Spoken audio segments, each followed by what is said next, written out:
Assalamualaikum warahmatullahi wabarakatuh.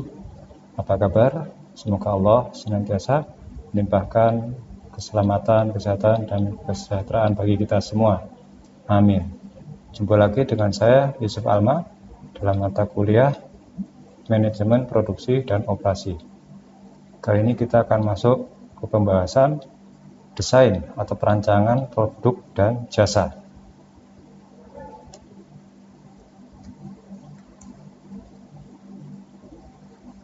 Pada kuliah kali ini kita akan mencoba melihat apa definisi daripada daur ulang atau siklus hidup produk, kemudian kita bisa menjelaskan sistem pengembangan produk, lalu membuat house of quality, kemudian menjelaskan kompetisi berbasis waktu yang diimplementasikan di dalam OM, serta menjelaskan bagaimana barang dan jasa itu didefinisikan oleh manajemen operasional, kemudian menjelaskan tentang dokumen yang dibutuhkan untuk produksi, dan yang terakhir adalah menerapkan pohon keputusan atau decision tree untuk meluncurkan suatu produk. Kita mulai dari pemilihan barang dan jasa. Jadi produk yang bagus itu merupakan kunci kesuksesan, ya.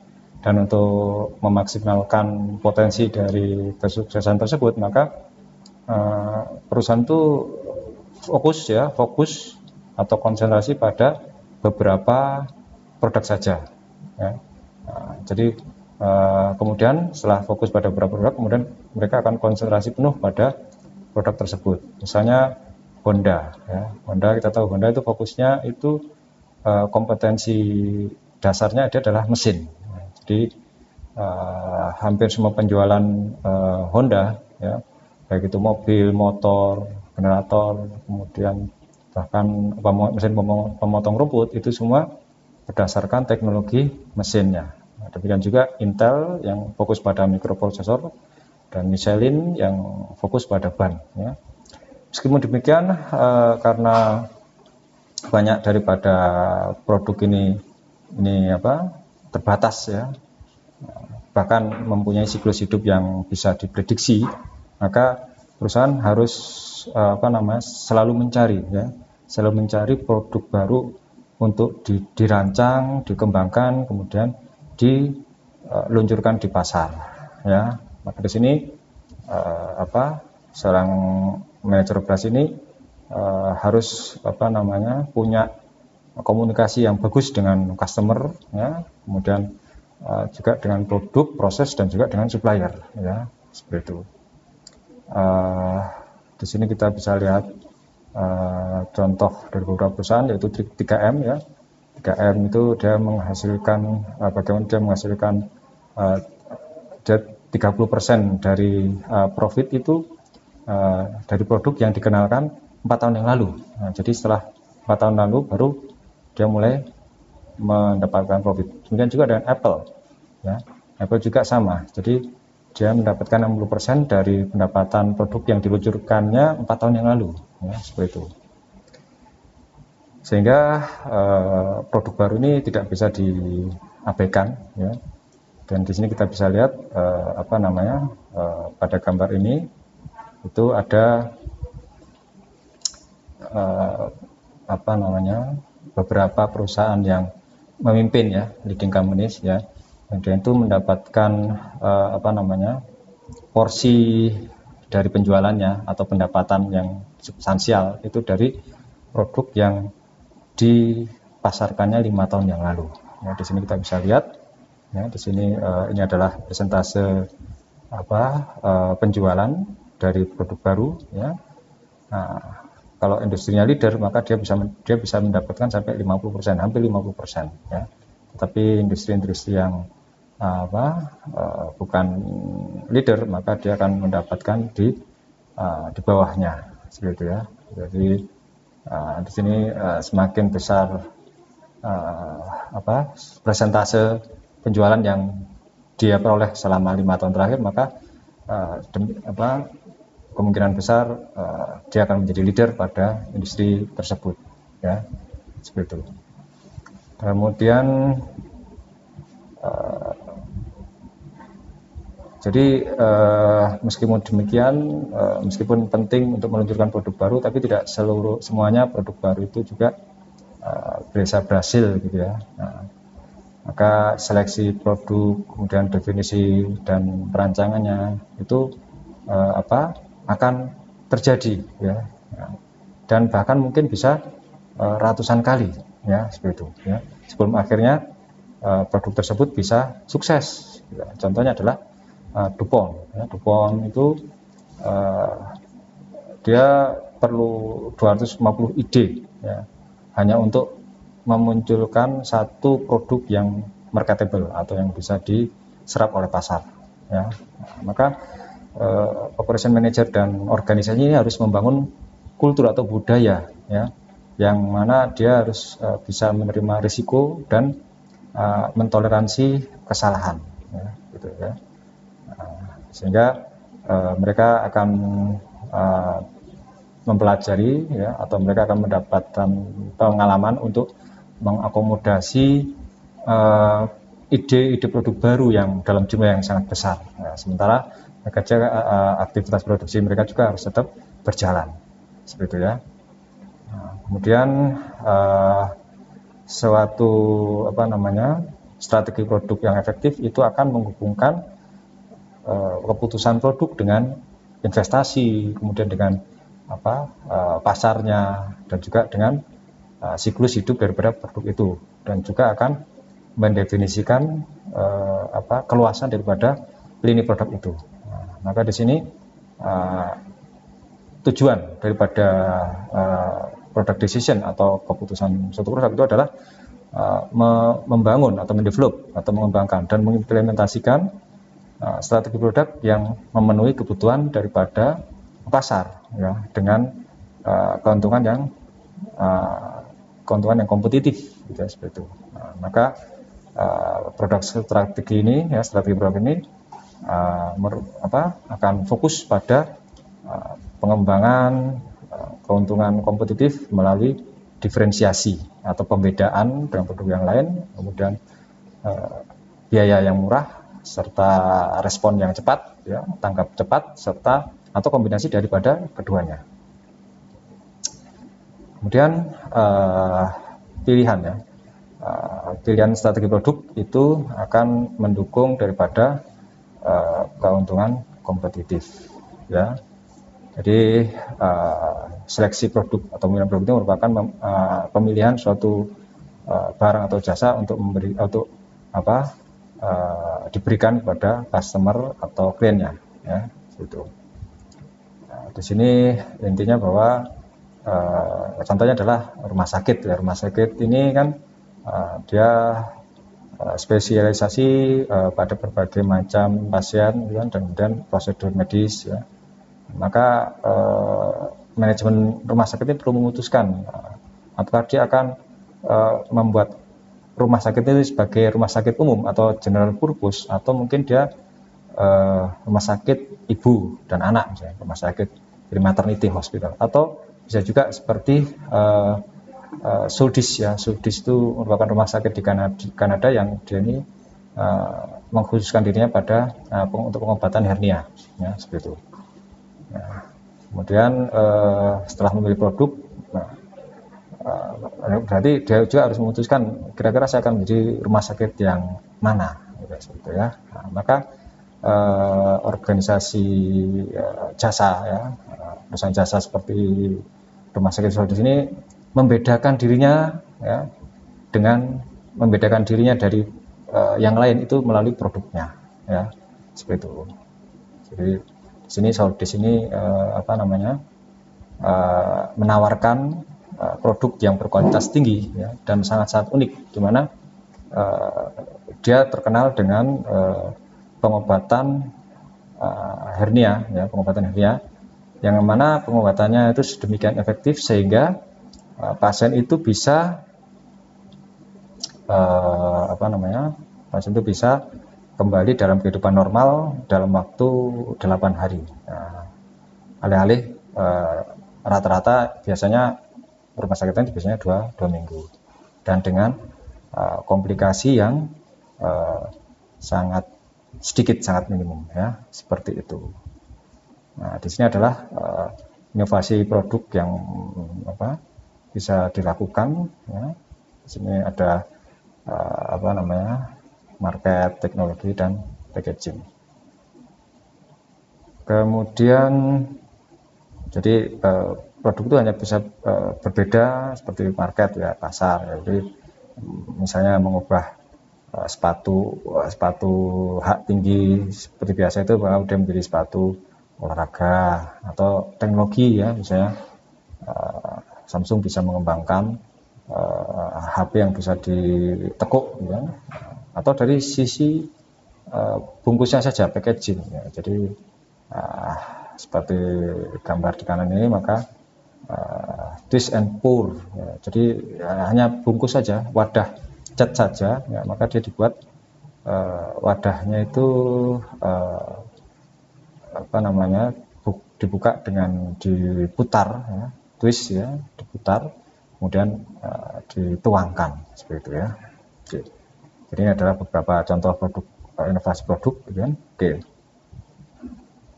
Di sini ada beberapa contoh yang mungkin kalian bisa nanti dipelajari lebih rinci. Contohnya misalnya Taco Bell yang dia mengembangkan desain produk dengan cara strateginya adalah bagaimana meminimalkan biaya, yaitu dengan cara apa? Dengan cara dia mendesain produk ya, yaitu menunya itu bisa dihasilkan ya, atau bisa dibuat, dimasak dengan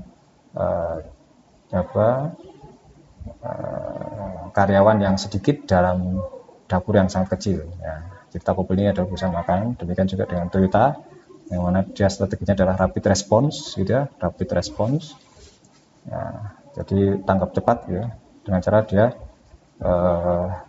dan karena itulah dia merupakan industri desain mobil yang paling cepat gitu ya. Jadi dia untuk suatu produk, pengembangan produknya itu dipercepat 2 tahun ya, dibandingkan dengan industri yang lain ya. Jadi dia mendesain waktu perancangannya lebih pendek ya, seperti itu.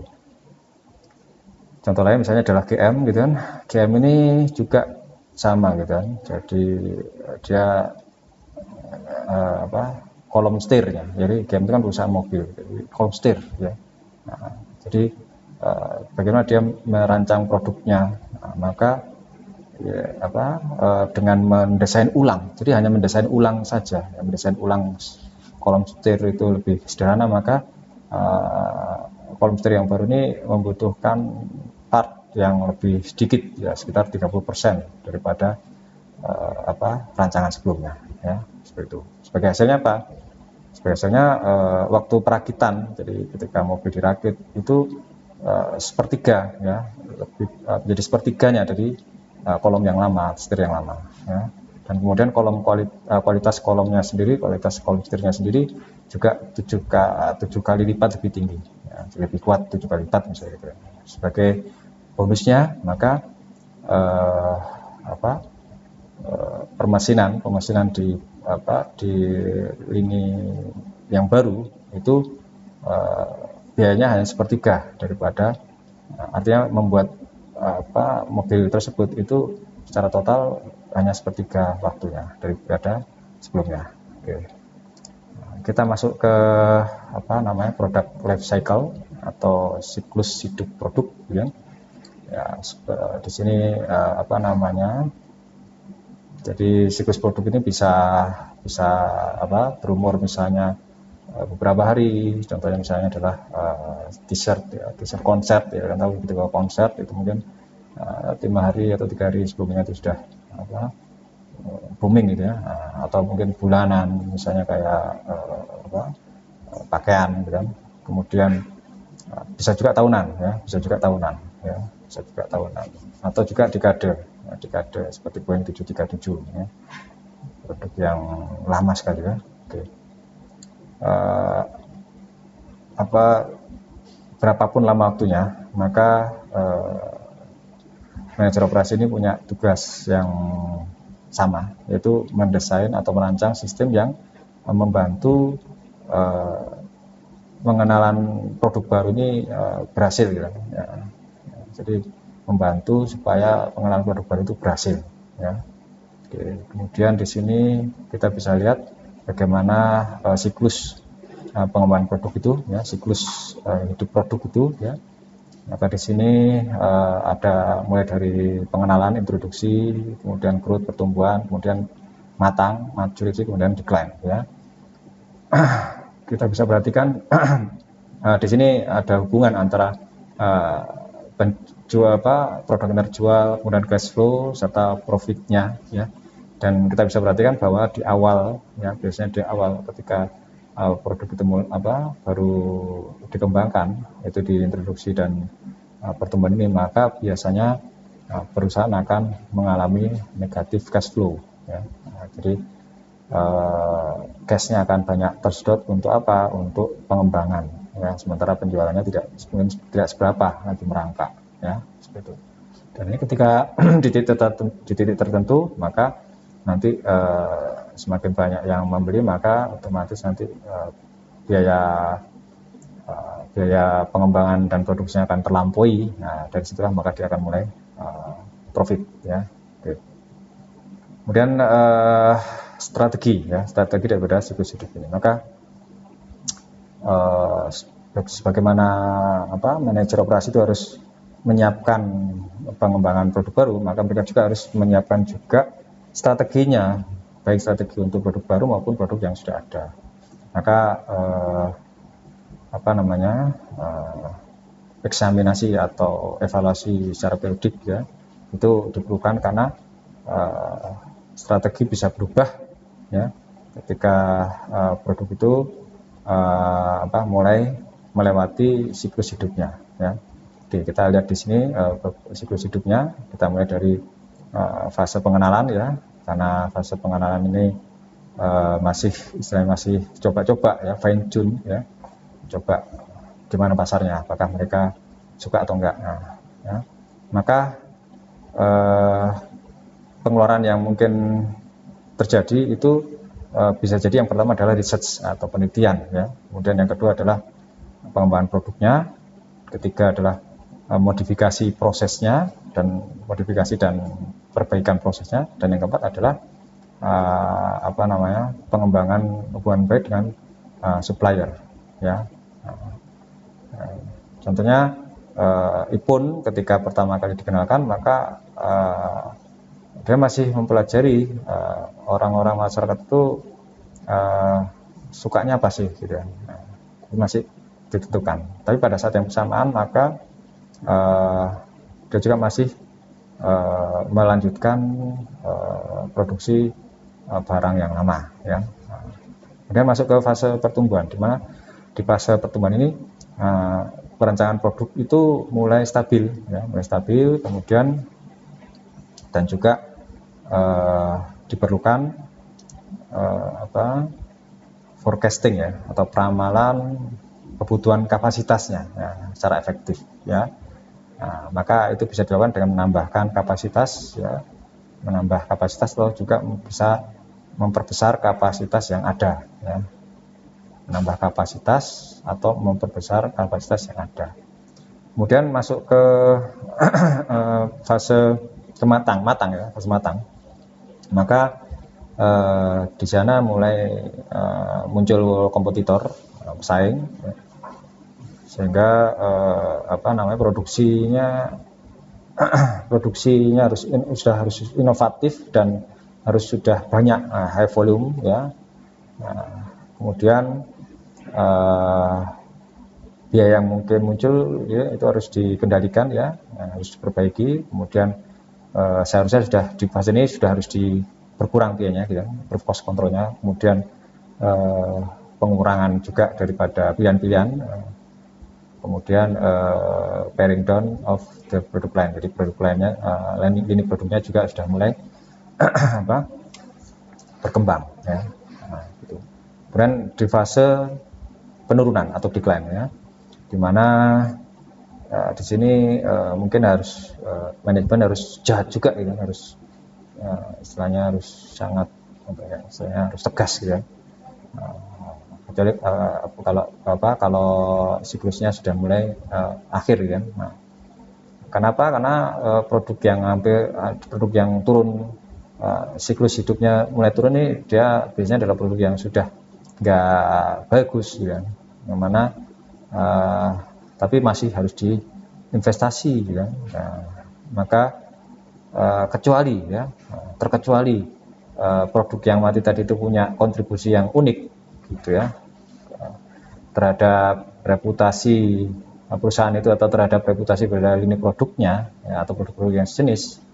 Nah, atau kalau tidak dia bisa dijual ya, dijual dengan kontribusi yang cukup tinggi gitu kan, seperti itu. Maka produksi itu harus diputus ya, seperti itu ya, harus diputus ya. Ya, mungkin kita teringat dengan startup WhatsApp dimulai dengan startup yang kemudian akhirnya dibeli oleh Facebook ya, sekarang namanya Meta, itu dengan harga yang sangat tinggi sekali ya. Jadi dia terjual dengan karena kontribusinya sangat besar gitu ya, seperti itu ya, sangat besar. Jadi Facebook nggak rugi kalau beli produk yang mungkin sudah hampir melewati masa kematangan atau mungkin sudah mulai turun gitu ya, karena mulai muncul pesaing-pesaing baru. Baik. Kemudian analisis nilai dari produk gitu ya, analisis nilai daripada produk gitu ya. Oke. Ini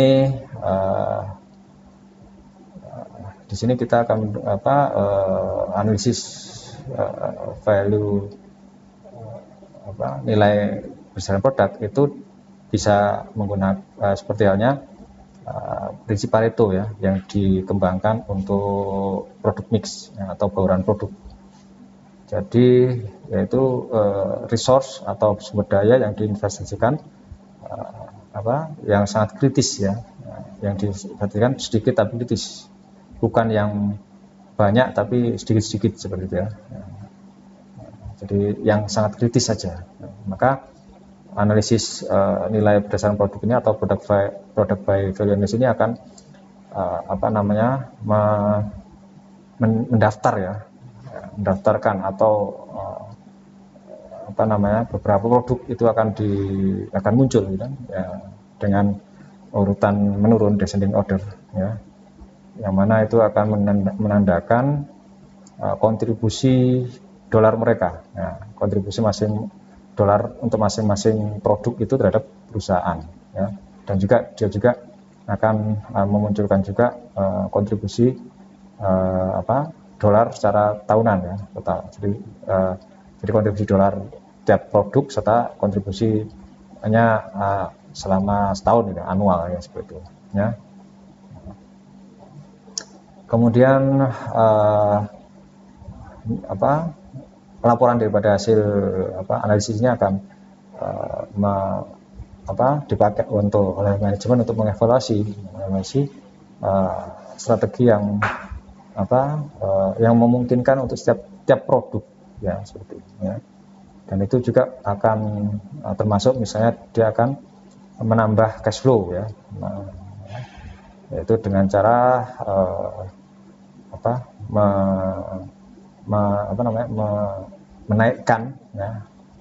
menaikkan harga atau juga bisa menurunkan biaya ya. Dan juga dia bisa dilakukan strategi yang lain, yaitu misalnya menambah penetrasi pasar ya. Itu dengan cara memperbaiki kualitas dan atau mengurangi biaya atau harga. Bisa juga strateginya adalah dia akan mengurangi harganya itu sendiri, yaitu dengan memperbaiki proses produksi. Jadi semakin baik proses produksinya, maka biayanya akan berkurang ya. Kemudian laporan ini juga akan akan menceritakan atau dari laporan ini maka manajemen akan tahu ya mana produk yang perlu dieliminasi atau yang perlu dibuang ya, dan mana yang gagal untuk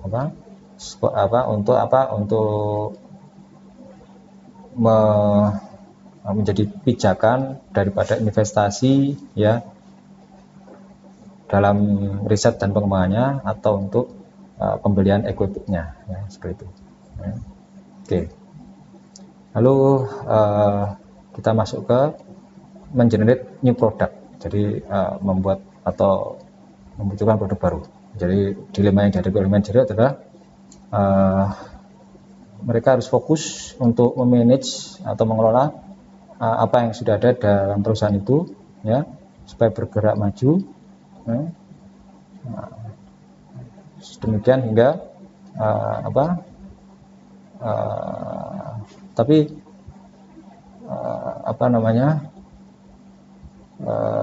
pada saat yang bersamaan maka mereka juga perlu membuat inovasi daripada inovasi yang disruptif ya, seperti itu ya.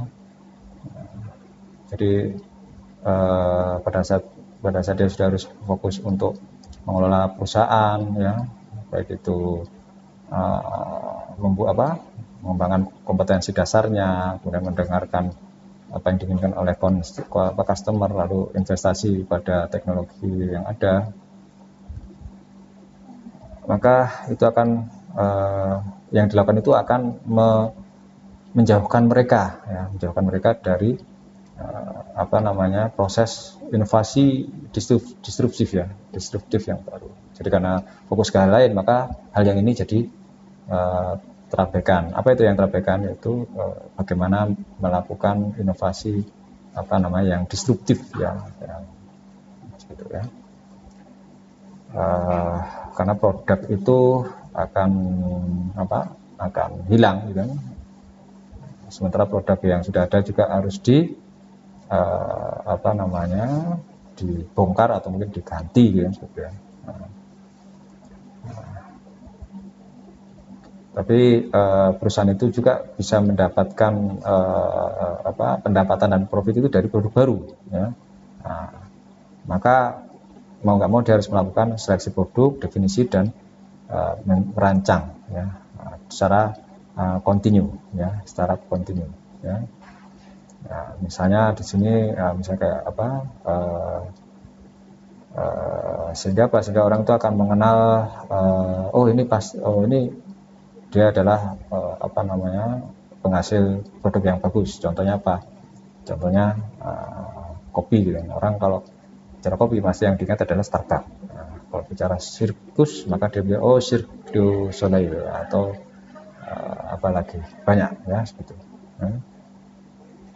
Jadi mengetahui bagaimana mencari dan membangun produk baru itu sangat dibutuhkan oleh manajer ya. Kemudian karena pengembangan produk baru harus agresif, maka perusahaan dituntut untuk punya komunikasi yang terbuka dengan baik dengan customer, kemudian dengan di samping itu juga harus budaya pengembangan produk yang inovatif, juga R&D atau research and development dia yang harus agresif. Di samping juga dia harus punya strong leadership, formal insentif dan juga training ya. Oke. Di sini ada beberapa hal yang bisa beberapa kesempatan opportunities ya. Jadi misalnya memahami pelanggan ini merupakan isu yang paling penting ya, premier ya untuk pengembangan produk ya.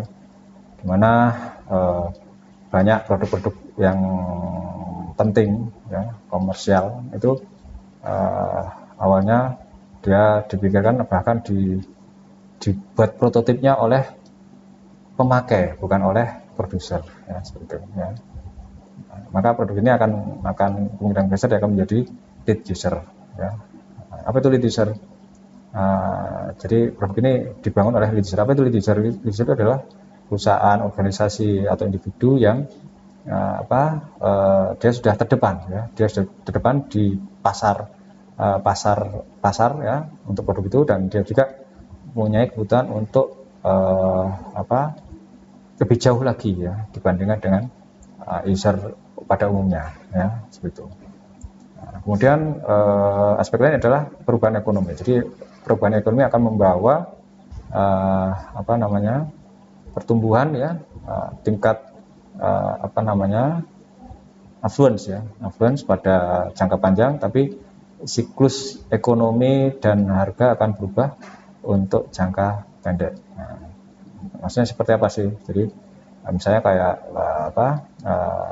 untuk jangka panjang, maka akan semakin banyak orang yang bisa membeli mobil, itu affluence-nya seperti itu. Tapi untuk jangka pendeknya, maka resesi itu akan melemahkan kemampuan atau permintaan atas mobil tersebut. Jadi misalnya tahun ini resesi, tapi itu tidak akan mengurangi orang untuk ingin membeli mobil, ya. Oke, kita akan tunda tahun ini, kita akan coba beli tahun depan, saya gitu. Syukur-syukur resesi sudah turun, gitu kan. Kemudian di sini ada juga aspek perubahan sosiologis dan demografi, ya, yang mana ini adalah faktor yang akan mengurangi, misalnya seperti faktor salah satunya adalah misalnya pengurangan jumlah keluarga, jumlah anggota keluarga, ya, seperti itu, ya. Jadi kita lihat bahwa sebagian sedikit orang yang ingin punya anak, gitu, seperti itu, maka ini akan mengubah juga preferensi atau keinginan untuk rumah, apartemen, dan atau mobil, ya, seperti itu, ya. Kemudian perubahan teknologi ini akan membuat segala sesuatu itu menjadi mungkin, ya, mulai dari smartphone, kemudian iPad, kemudian bahkan ke jantung buatan, ya, jantung buatan. Ya. Kemudian perubahan politik dan hukum, ya, yang mana ini akan membawa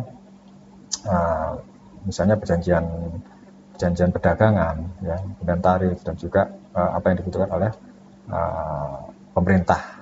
Kemudian perubahan-perubahan lain, ya, yang itu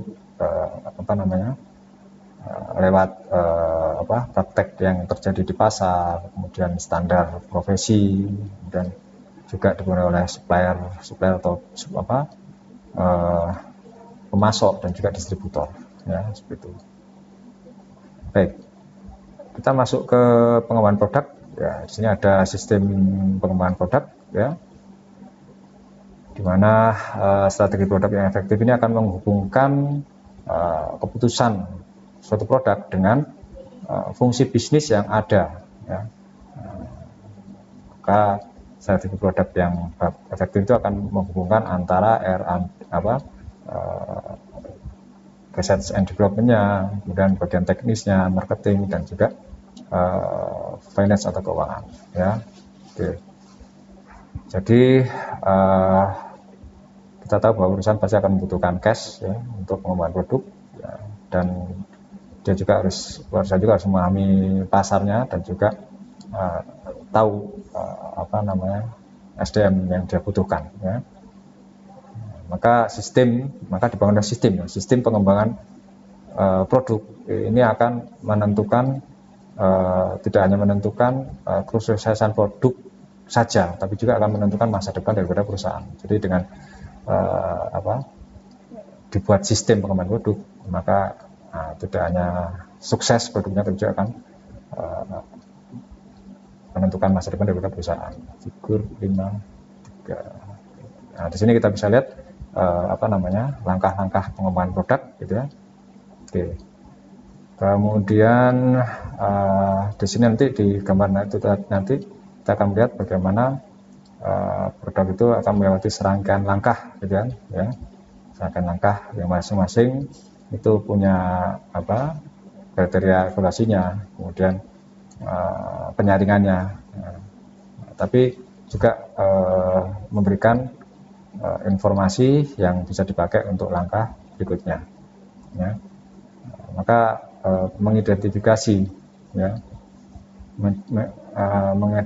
mengidentifikasi produk yang ya, kelihatannya bisa akan menangkap pasar, ya, menangkap pasar, kemudian efektif biayanya, dan profitable, itu kenyataannya itu lebih mudah lebih sulit untuk diproduksi, ya. Lebih sulit diproduksi, ya, dan itu very difficult to produce.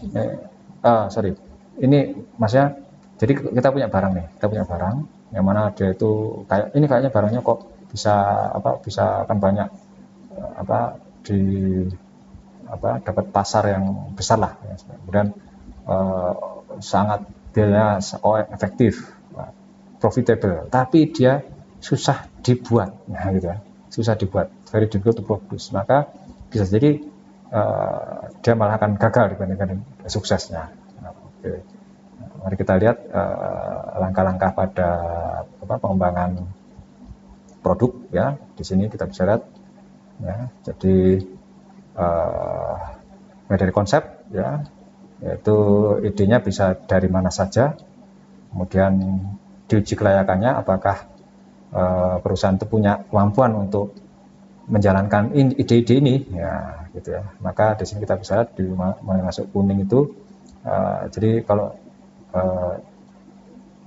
yang masuk kuning itu adalah lingkup daripada tim khusus pengembangan produk.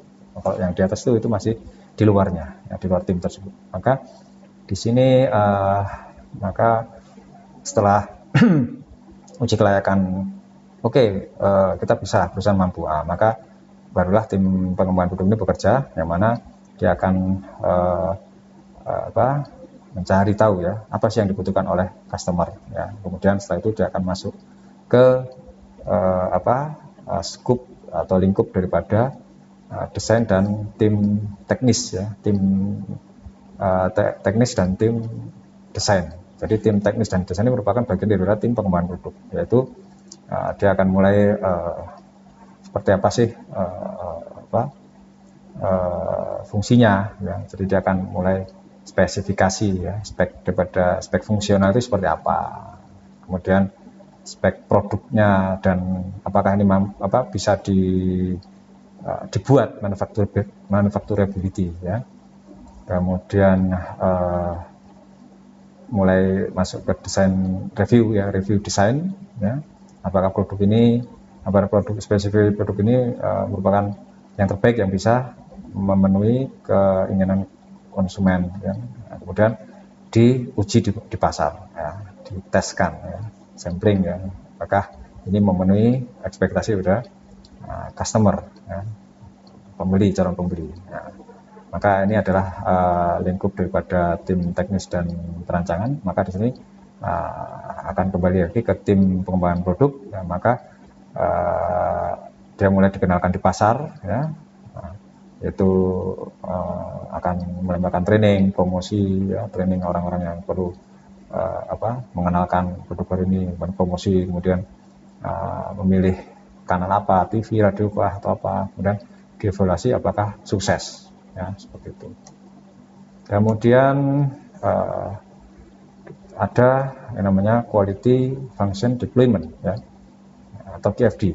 Maka QFD ini merujuk pada yang pertama menentukan apa yang bisa memuaskan pelanggan, dan yang kedua adalah menerjemahkan keinginan pelanggan itu ke desain, ya, seperti itu. Ide dasarnya adalah yaitu tadi, ya, ide dasarnya adalah mengcapture atau menangkap pemahaman yang sangat banyak, pemahaman yang sangat kaya tentang apa yang diinginkan oleh customer, kemudian mengidentifikasi mengidentifikasi solusi, ya, solusi daripada proses apa yang bisa dilakukan, proses alternatif apa. Maka informasi ini kemudian akan diintegrasikan, ya, ke perancangan produk, ya, diintegrasikan ke perancang produk, ya, dijalankan dalam perancang produk, dan biasanya ini dipakai di awal daripada proses desain, ya, untuk membantu menentukan apa yang diinginkan oleh customer dan di mana, ya, di mana usaha itu bisa kita lakukan. Ya. Maka salah satu alat KIAD ini adalah House of Quality yang merupakan grafik teknik, ya, untuk mendefinisikan hubungan antara keinginan pelanggan dan juga dengan produk atau jasa. Hanya dengan mendefinisikan hubungan inilah, maka manajer bisa mendesain produk dan proses apa, gitu kan, yang diperlukan, ya, dengan yang sesuai dengan fitur yang diinginkan oleh calon pelanggan, ya, gitu. Nah, di sini, oke. Kemudian di sini untuk mendefinisikan hubungan tersebut, ya, ini merupakan langkah pertama, ya, pada sistem produksi berkelas dunia. Jadi untuk ini adalah hal pertama yang dibuat untuk membangun sistem produksi kelas dunia. Maka langkah yang diperlukan untuk membuat House of Quality ini ada 7 langkah. Yang pertama adalah identifikasi keinginan pembeli. Nah, jadi apa yang diinginkan oleh pembeli pada produk ini. Nah, kemudian yang kedua, identifikasi bagaimana barang atau jasa ini akan memuaskan keinginan pembeli, ya. Jadi di sini kita akan mengidentifikasi karakteristik produknya, fiturnya, atributnya, ya, warna, misalnya fitur atau atribut misalnya kayak warna atau besar kecil, kayak gitu kan. Dan kemudian juga menunjukkan bagaimana karakteristik fitur atau yang terkait dengan produk ini bisa memuaskan pelanggannya. Bagaimana itu bisa memuaskan pelanggan, ya. Dan yang ketiga adalah menghubungkan keinginan pelanggan atau keinginan pembeli dengan bagaimana membuatnya, ya. Jadi seperti itu, ya. Jadi dan itu akan dibuat dengan matriks. Nanti kita akan melihat contoh example 1, ya, yang menunjukkan hubungan ini. Kemudian identifikasi hubungan antara bagaimana membuatnya tadi, ya. Jadi bagaimana langkah-langkah bagaimana itu, misalnya, maka bagaimana mereka bisa berhubungan, ya.